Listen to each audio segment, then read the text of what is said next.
Y'all alive.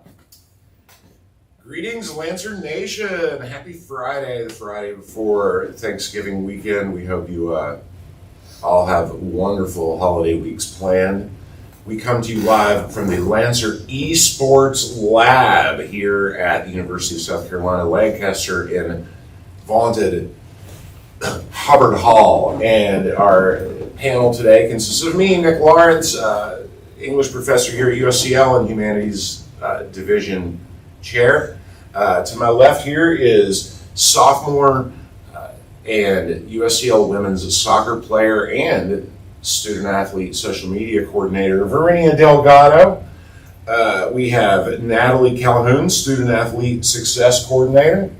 And of course, our athletic director and head baseball coach, Nick Calhoun.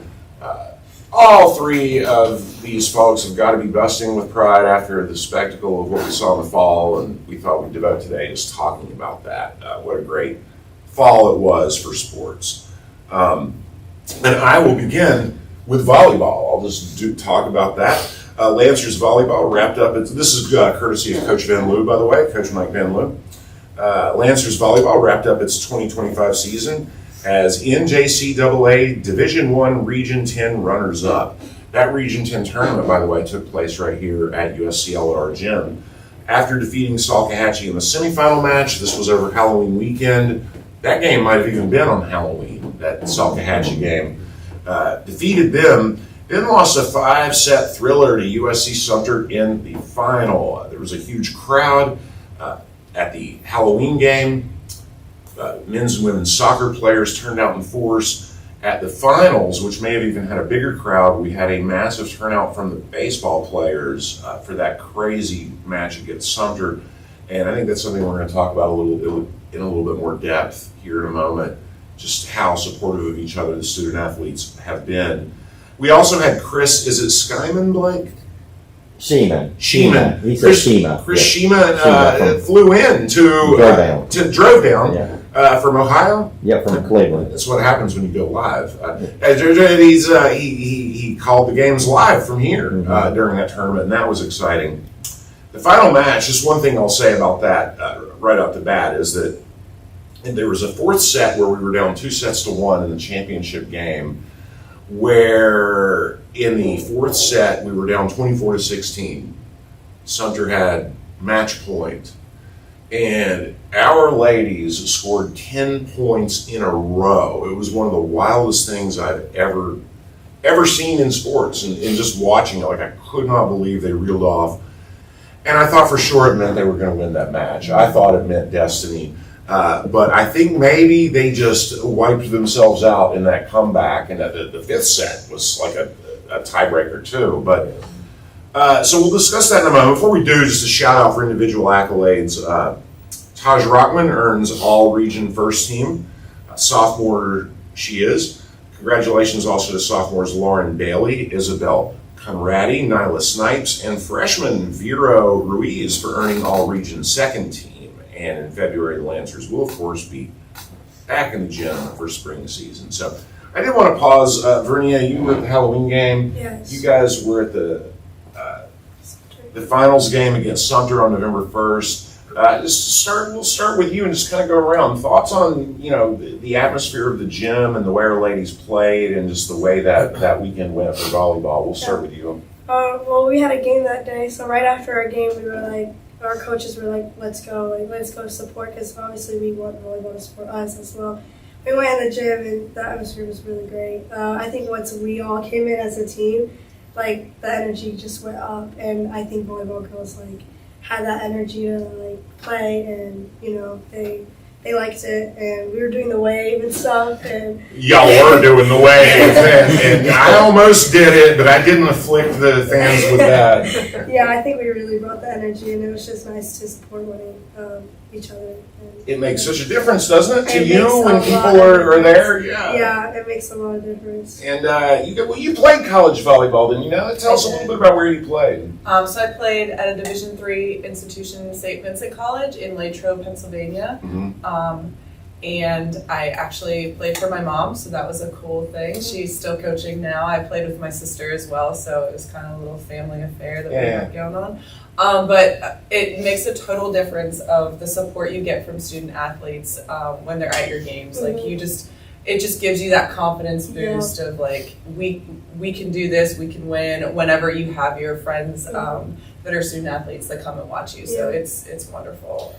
And as a former player and having been raised by a coach, what were your thoughts on just the way that final match went? Like, I imagine part of you was thinking as a player and as a coach while you were watching the ladies and the atmosphere of the gym and everything. I mean, I know that wasn't the first volleyball match you'd seen, but it was a big event. What did you think about just the level of play you were looking at? From Sumter also, by the way, who were incredible. Yeah. Yes, I mean, there was great plays back and forth.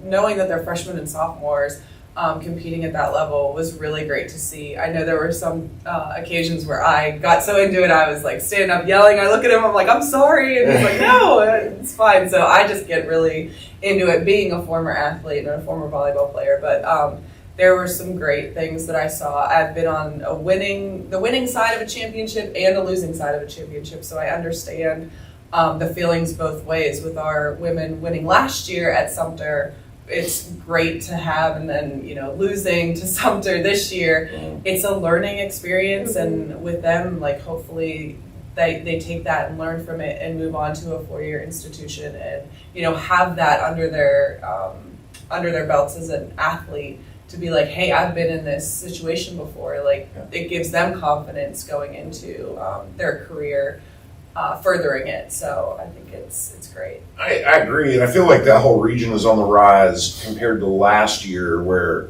our team was light years ahead of everyone else. It felt like we were just killing everybody in Region 10, and then this year we remained excellent. But it really felt like the Salkehatchie coach and the Sumter coach really brought in, they upgraded. And so their matches were just intense when those three teams would face each other, because we beat Salkehatchie on Halloween, and that too was, I think we won it in straight sets, but it was like really competitive straight sets. And so I'm just proud of our ladies, but also very much congratulations to Sumter. I don't know how things have gone for them in terms of districts or nationals. I haven't really followed it. We're teaching, doing a lot of grading and stuff, but I hope they have done well. And then Coach Calhoun, had been a wild feeling for you that weekend, Halloween weekend. There's soccer districts championships happening on one side of the street and volleyball region championships on the other, and all three of our teams are in it, and that had to have been just a great feeling, just to drive over there and walk in and just see all this stuff going on. Yeah, it was definitely the most kind of, I guess, say alive. Yeah, I felt campus, and what was awesome is that we hosted everything, and that that drove a lot of attention to us from other schools, other regions, and I got from volleyball the women's region commissioner and the men's region commissioner just have really excellent things to say about how we hosted it. Our facilities, and just how everything was well ran. So I think it was a good showcase for our campus in all aspects. And I love that. I'm extremely proud of our facilities that we have here. I think the soccer field is just top flight, especially now with the renovations, and the gym and the staff there, and again the turnout there. Things have been just fantastic. So it was a moment of pride to host for these schools from Florida and Georgia and everywhere else coming in and seeing a little bit about what we're about. So congratulations to Coach Van Loo and the volleyball ladies, and we look forward to seeing them back on the gym floor next year. We're going to turn to soccer now, which also ended in wildly dramatic fashion. I'm going to let Verenia take over on this in a minute, but just to say the men and women both won their Region 10 tournaments. And both made it to the district finals, which was here, and so we're within an eyelash of nationals, both teams, and that's kind of where we'll leave things with V, starting with regarding soccer. You can just kind of read that, and feel free to editorialize as you go. Yeah, the men's soccer team ended the season first winning the region, and then advancing to the championship and district tournament championship, which was here at Lancaster. They lost to Daytona in double overtime. A terrific season overall for these young men. They fought so hard that game. I think the energy was crazy in that game. I mean, we scored first, which is insane, like for the guys scoring against Daytona. Daytona's a really good school. So we scored first 1-0. They tied it up 1-1, I think, towards the end, and then they went to overtime, a double overtime, and then Daytona, one of his kids scored like an absolute banger, like top corner, like it was just really lucky. So And they were not. it's lucky. I love it. I love it. If you guys know about soccer, like that was a crazy goal. Like it was just a crazy goal. And they were not expected to win the Region 10 tournament anyway, Yeah, the they- men, right? So this was a little bit of like a Cinderella ride for them. They just had like, I don't know, they just started locking in towards the end of the season. Like once it counted, they're like, okay, yeah, we have to win. But I'm really proud of the guys. I Yeah. think all the girls were so proud of them because they had like a rocky season throughout the year or the fall. So just them winning against Sumter and then against Union and now Daytona, they just had like a great game. We were so proud of them. And yeah, from the women's team, we also won the region tournament, and we made it to the district finals against Daytona, also in overtime.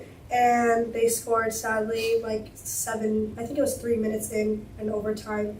And then The same school. Yeah, same school. Yeah. Like, we want to beat them so bad, but I think we can. Well, next year. But yeah, Daytona is also, for the women's soccer team, they're #1 team in the country. They won nationals last year, so for us, we made a big name. And yeah, playing like the #1 team and almost beating them we're like really proud of that. Region 10 Soccer Coach of the Year for men and women's is Kenny Hallis. And Congratulations to Kenny. yeah, proud of him. Never seen a coach take 2 teams to go into region and then to the districts. It's really nice. Well, and we talked last Yeah. time when we had Katie on here. Yeah, Nick was commenting on how rare it is to have the same coach at the college level doing men's and women's at the same time anyway, let alone to take both teams that far and win Coach of the Year. I mean, that's... I think, he deserves it, definitely. Kenny does a lot for us, a lot. I've never seen a coach care about, this program that much, and he put in a lot of money and a lot of work, and he really deserves that, so we're really proud of Kenny. Men's first team, Carlos Vasquez. This is for Region 10. Region 10. Player of the year was Carlos Vasquez, and the second team was Brandon Lauterbach, Luca, Vinny, and George, and honorable mention Cade. Congratulations to them. And player of the year is Lily Loyette. That's First for a team. women's team, yeah. Yeah, for a women's For the whole team. region, Lily was, right? Yeah, for the whole region, Lily was first team player of the year. And then Elaine Auden, Maddie Pope, Lindsay Lupton, myself, Maria Delgado, Fiend, and Katie Reyes. And honorable mention was Waverly Hash. It's a lot of names from both teams Yeah. to be on that region. They all deserve it. Yeah. But honestly, a couple more people deserve it too. I mean, the whole team deserve it, but these people worked really, really hard, so proud of them. And let's see here. What would you say, some final thoughts, takeaways on 2 years of playing soccer here at USCL and having great seasons and just the way this all ended? I know you always want to win the last game, always. but beyond that, just wrap up thoughts on how soccer has gone. I'll say from the beginning, since last year, definitely this year has been a huge change.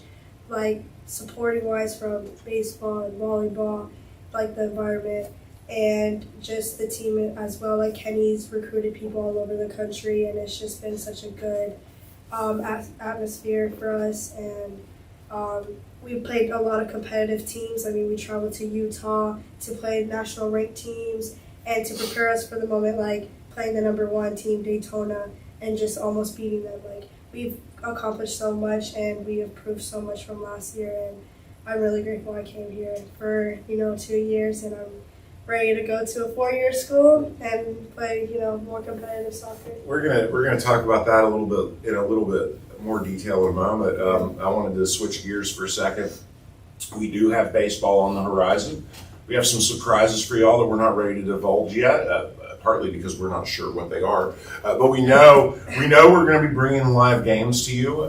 We also know that the video and the audio are going to be somewhat pitched differently. We're just not sure how, but we're definitely doing those things. But as far as the sport goes and how the team looks, and we're drawing closer now. Thoughts on what you're looking at now, Coach Calhoun, and what kind of baseball action we might expect to see from our Lancers this year? No, I mean, the fall went pretty smoothly for us. We didn't have any major injuries. Guys played well. It's always interesting because your team looks different in the spring than it does in the fall. Now we're just kind of waiting through, making sure everybody academically is eligible. We've had a couple guys commit to schools already. Marco Lashkev signed with Winthrop. John Dober signed with UNC Asheville. And Wilkes Dent is signed with USC Aiken.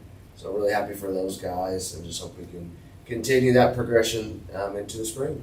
So if they've signed already, will they still play for us in the spring? Or Yes. But then next fall they'll. Okay, they've already got somewhere to go.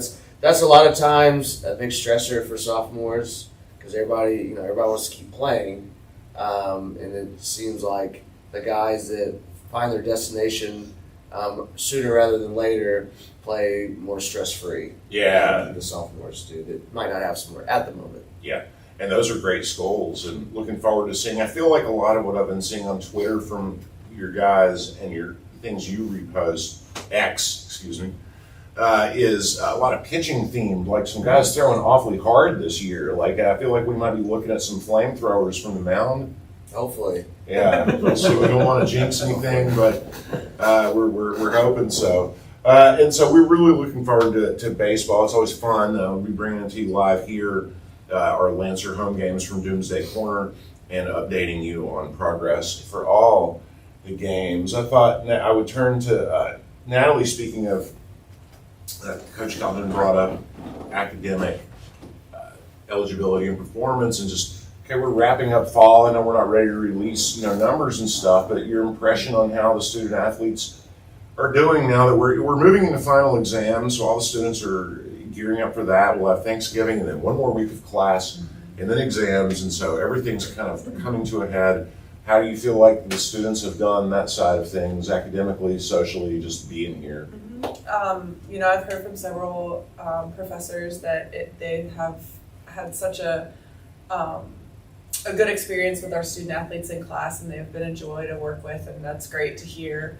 And hopefully they get this nice little Thanksgiving break and then lock in for finals, get some rest, and be back in the classroom and finish it up strong. So hopefully we have some good results in the fall, but it's always a learning curve for freshmen to kind of see what it takes to be a student athlete and to be in college, and that's okay. It happens, and we can move forward, but as long as they're working hard and focusing, I think we'll have a good fall. I think one of the real contributions you've made since you came into this role is that the student athletes are more quick to come to the professors early than they were. I think you have made that difference, because a lot of times those students, they need, sometimes they're going to miss things, or they're going to have certain times of the semester where they're a little bit crunched and they need to work things out with professors in a certain kind of way. And it's just great when they come to you early and say, listen, here's my schedule. I'm doing this thing. How can we work this out? And that from my perspective, just facilitating the classroom, that makes all the difference. I know what's happening with them. Yes. And so, yeah, I think you've made a difference there. And hopefully the student athletes know we're a student-centered university, and all they really need to do is come to us. And that's why we're here. Yes. We do research and service and sometimes live lives too, but mostly the faculty is here, it's about them. And so, speaking of, you brought up holidays, I thought, as we, last couple of moments here, lot big international contingent and out-of-state contingent among all 4 of our teams. What do we know about what might be going on this Thanksgiving holiday with some of those athletes? I guess we'll just kind of go around, or whoever wants to say details they might know. I know, I'll start off. I know some of the girls, like internationals, Coach Kenny is very, it's important for them to have a place to stay for Thanksgiving, because it's holidays is one of the times where a lot of people get lonely, and of course when they don't have families, so it's just important for us to take internationals back to their homes. I know a lot of girls are going to Charleston, back with girls from Charleston, and maybe I think some are going to stay at Kenny's house for Thanksgiving, and I think that's pretty cool. I know a lot of guys are going to Florida too, a Florida trip, guys. Wow, look out, Florida. I almost feel bad for Florida. That's another story. What about you? What are y'all hearing about what some of the student athletes are doing, or for each other or for themselves for this upcoming holiday? Pretty similar to what Verena said. Some guys will go to other guys' houses for Thanksgiving.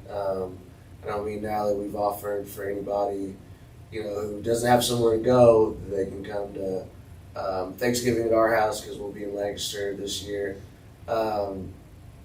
Sometimes you might not get any takers at first, but after a few days, they'll say, hey, if that offer's still on the table. So we've got it out there. I think everybody has the option to go somewhere. Yeah. It's up to them to where they Well, that's the big thing, because, when I was 19, I could have totally seen the value of just everyone being gone and me just sleeping, and playing video games and nobody bothering me. But it's good that it does feel like that's another thing that really we've been emphasizing. We talked about this last November, that people are going out of their way to be like, listen, there are places to go, and a lot of them are taking advantage of it. And now if you're international, not only are you experiencing Lancaster and traveling with the team, but now you're going to do a few days in a city like Charleston, or you go to a state like Florida, and that's just all great life experience for people from out of the country and whatnot. Anyway, what are you, Natalie, things to add other than what you guys might be making a lot more food than you otherwise would, but what else are you hearing from the students about holiday plans? Just like you said, kind of relaxing and getting a break from school and everything, and I think that's important for them to reset and refresh, to come back and finish up. So, and we hope that's true for all the students, in fact, and the faculty and the staff. Those of you who are watching, do not work so hard next week, I beg you. And we'll kind of we mentioned guys signing for 4-year schools. Verena is closing out her sophomore year. She will be back with us in the spring, being social media coordinator, participating in the baseball excitement. But what comes next for Verena Delgado, both here at USCL and then in terms of soccer and in terms of 4-year schools and all that stuff? Yeah, definitely in the spring we're going to be playing a lot of D2 teams. So sophomores will have opportunities to see what school they like. Kenny does a great job of I like this school, okay, we're going to try to play them. And it was stand out for us. And we'll be playing a lot of competitive teams, D2 teams, and I'm ready. I've been talking to a lot of D2 teams as well, ready to commit soon. And, really? Yeah. Okay, well, we'll definitely post that when that happens. Yeah, definitely. Yeah. There's a lot of girls talking to, not a lot, a couple of girls are talking to D1 teams as well. A lot of great opportunities for us because we've had a really good year or season. So, and I'll have more time on my hands in the spring to do this job, go to more baseball games and take pictures, maybe post on Facebook and Instagram. So I'm very excited for that as well. Are you finishing your associate's degree in the spring too, Yes. on top of everything else? You're going to graduate here before you go to a 4-year school. And what's the degree going to be in? Business. That's awesome. Yes. And what do you think about that? Yeah, I'm excited. I'm definitely going to start taking some internships over the summer, and I'm just ready to start, actually doing my job that I want to do. And this is a great step, which I'm grateful for you asking me to do this. So I'm excited. Well, I am too, but let's all become a full-time employee just now. We still have 2 more years of college to go. I love the internship ideas. Yeah. And we look forward. And by the way, we will post a little bit more for volleyball and baseball and soccer over the next few months as I learn about who's signing where. Yeah. I'll try to get those posted up, and Bernie will too. We'll find out a little bit more about which baseball players signed where and get those because I think that's important. And following USCL baseball on X is a good way to stay abreast of those things too, because there they will post things that you'll only see there. So, I think it's just called USCL baseball, right? Yeah, it's just USCL baseball. Yes, sir. And then I guess like the last thing, Coach Calhoun, Calhoun's Corner, I'll give you the last word. Thoughts as we fade into the holiday, just about anything we haven't talked about or something we did that you wanted to say more things about or anything? No, just that kind of like what we started with. And Verena, it's good to get your take on it because you actually are doing it. Where I'm coaching it, overseeing it. He's teaching you guys. Now he's working with you. Is that I have personally gotten a lot of compliments on all the student athletes in class and just interacting with professors and around the community. And I think that carries over into supported games because it did feel like. The same atmosphere you'd get going to a four-year school where they really promote their sports programs. That's how I felt going to stuff this fall, and I think that's awesome. And I think that has a lot to do with, having students from all over the country. There's 120-something student athletes. They make up like 20% of our everyday students you see day in, day out. So I think that's, all of that has accumulated into something that having some really good momentum athletics-wise here. And another thing to bear in mind about our attendance at sports events that not everybody might know, we're a commuter campus. So it's not like, as an undergrad, just as simple as walking over to the football field, like dragging out of bed and going. I mean, people, it's sometimes a bit of a drive. The students do come, and I think that's right. And I would like to thank, our dean, Courtney Callage, for her. We've done events for athlete-themed events over the course of the fall, pep rallies and other events. We do a banquet in the spring where athletes are honored. Certainly, Dean Callage also made possible the position that Verenia has now. Blake, certainly, who you can't see, that's by his choice. But Blake Falconberry, is responsible for a lot of the atmosphere that you see in the gym at the volleyball games, and without him, we would not be able to live stream the baseball games either. We've had Director of Student Life, Jeff Ramage, has been great as far as trying to promote. Shanna Dry, Michelle Mellichamp, there have been so many staff members and faculty I see all the time, faculty new, old, and somewhere in between faculty, going over to the game, supporting the students, and so I think that's right, and I'm feeling good about our program moving forward. Thank you all for tuning in to this installment. We may be back in December, but we will certainly be back in spring to talk all about baseball and everything else. We hope you have a beautiful Thanksgiving. Please don't text and drive. And thank you for tuning in. This is Nick Lawrence, Verena Delgado, Natalie Calhoun, and Nick Calhoun, and in the background, Blake Falconberry saying Happy Thanksgiving to all from USCL.